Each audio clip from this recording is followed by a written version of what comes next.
gitu.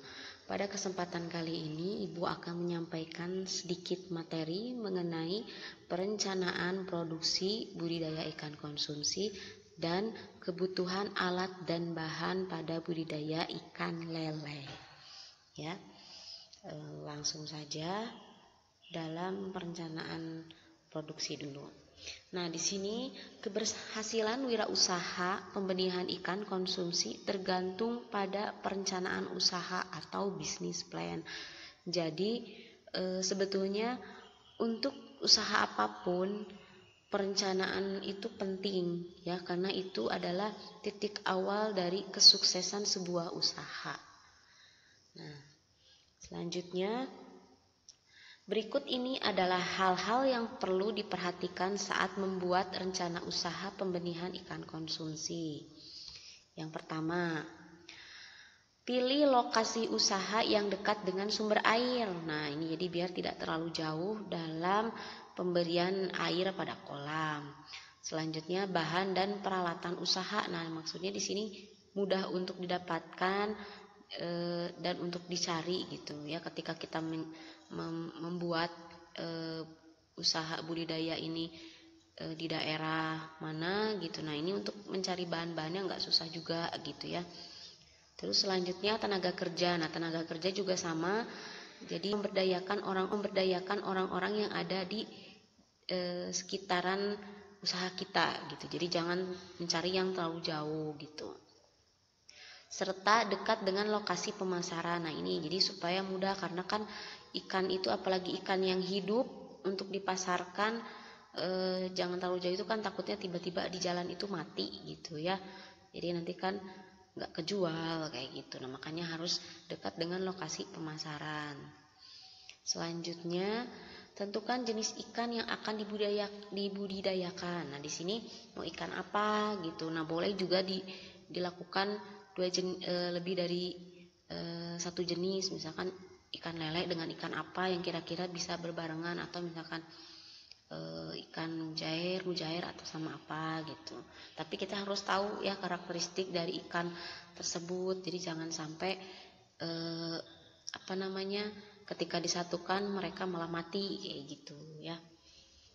Selanjutnya, urus izin dan daftarkan usaha pada instansi terkait. Jadi harus ada izin usaha. Ini kalau usahanya besar gitu ya.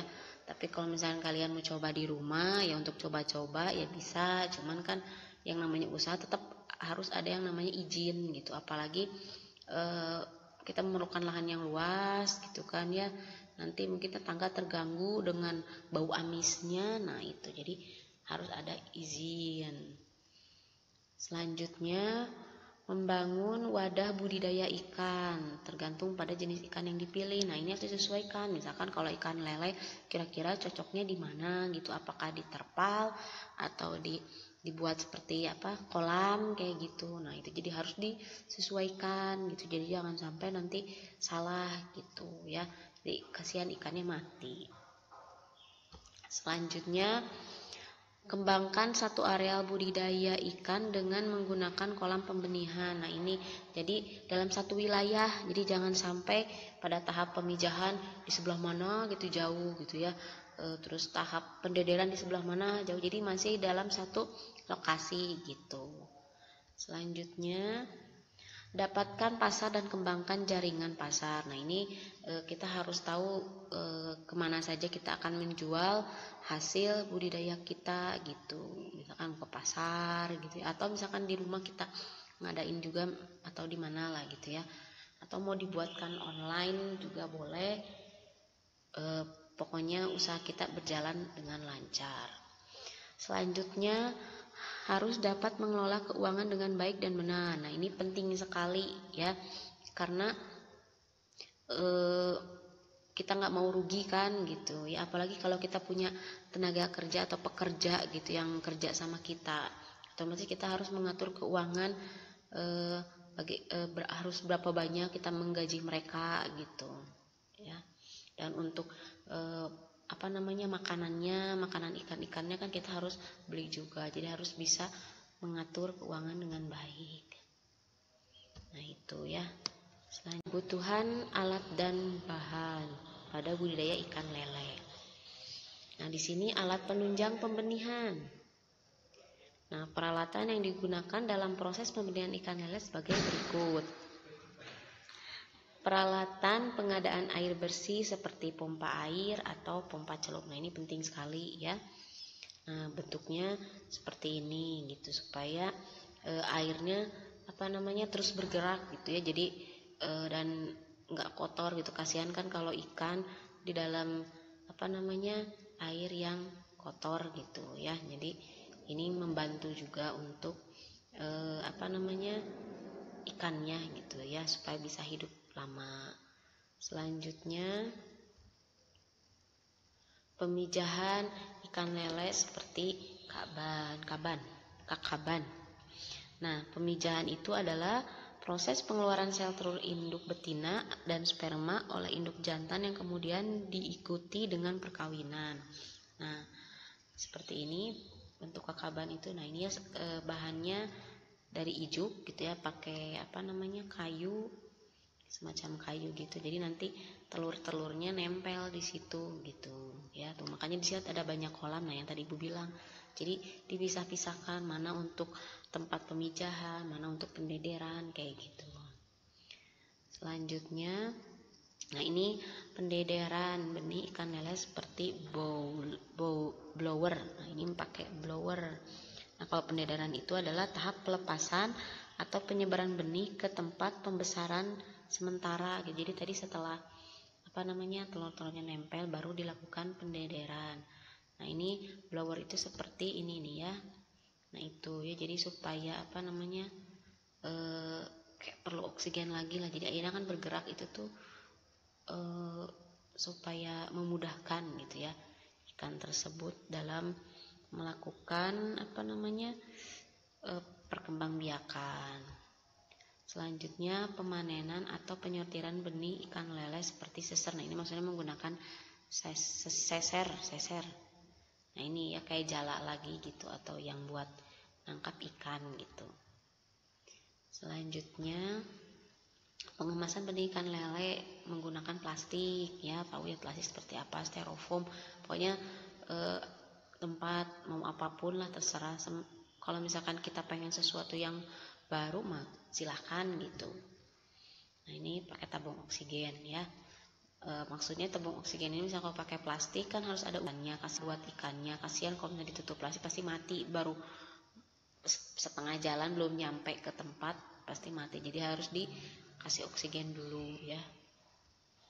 Selanjutnya bahan penunjang pembenihan. Nah, di sini dibagi menjadi 5 ya. Persiapan media pemijahan itu bisa pakai kolam terpal apa kolam semen. Ini tinggal pilih ya mau yang mana, dan tidak semua ikan juga cocok misalnya di kolam yang semen gitu ya, atau di kolam yang terpal.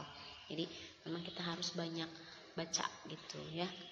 Terus pemeliharaan induk ikan lele yang berkualitas pakan yang memiliki protein tinggi seperti Tubivex. Nah, ini makanannya nih kayak gini nih. Nah, ini adalah cacing sutra atau Tubivex yang kecil-kecil lah cacingnya gitu, biasanya nempel-nempel. Terus sapu ijuk untuk tempat telur tadi udah dilihat ya, kakaban. Terus ovarium jika menggunakan sistem pembenihan buatan gitu. Jadi ada semacam tempat khusus gitu ya, jadi terkotak-kotak beda-beda. Terus penetasan telur, sapu ijuk untuk tempat telur, jadi ada tempatnya khusus untuk penetasan sebelah mana. Terus pemeliharaan larva dan benih, ini menggunakan pakan yang memiliki protein tinggi seperti itu ya. Pokoknya makanannya sebetulnya memang yang bagus itu cacing ini gitu ya, cacing sutra. Ya, dan terakhir ini adalah beberapa persyaratan dalam memilih bahan ya. Ini baik induk ikan, pakan ikan, dan lain-lain. Pertama, ikan yang dipilih sebaiknya yang mudah dipelihara, atau bila usaha tersebut adalah pembenihan ikan, maka sebaiknya ikan yang dipilih adalah jenis yang mudah dalam pemijahan, serta diharapkan dalam pelaksanaannya cukup menggunakan peralatan yang sederhana sehingga biaya produksi lebih ringan. Itu ya, jadi cari yang termudah, makanya cari referensi sebanyak mungkin. Sekarang kan sudah ada YouTube, jadi bisa nonton dari YouTube, atau bisa juga baca-baca buku, atau bisa menanyakan langsung ke pakar-pakar budidaya yang sudah ada gitu, sharing lah gitu ya. Nah, itu selanjutnya bahan baku yang disediakan harus berkualitas, karena untuk memperoleh suatu hasil produksi yang baik dibutuhkan bahan baku yang baik pula. Contohnya, untuk memperoleh benih yang baik diperlukan induk ikan yang baik pula. Nah itu ya, jadi harus benihnya yang baik gitu ya, dan perawatannya pun harus baik gitu.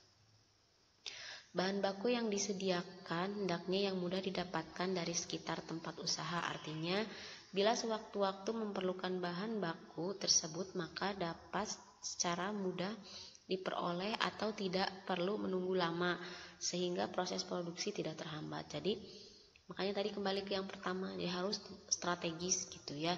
Jadi mudah kita untuk mencari bahan bakunya di mana, jadi jangan terlalu jauh gitu. Selanjutnya yang terakhir, bahan baku yang tersedia hendaknya yang relatif murah. Dengan demikian diharapkan usaha yang dijalankan dapat mendatangkan keuntungan yang lebih besar. Nah itu, jadi maksudnya murah di sini juga harus berkualitas supaya bisa mendapatkan keuntungan. Nah itu ya. Jadi itu saja yang bisa Ibu sampaikan. Terima kasih. Assalamualaikum warahmatullahi wabarakatuh.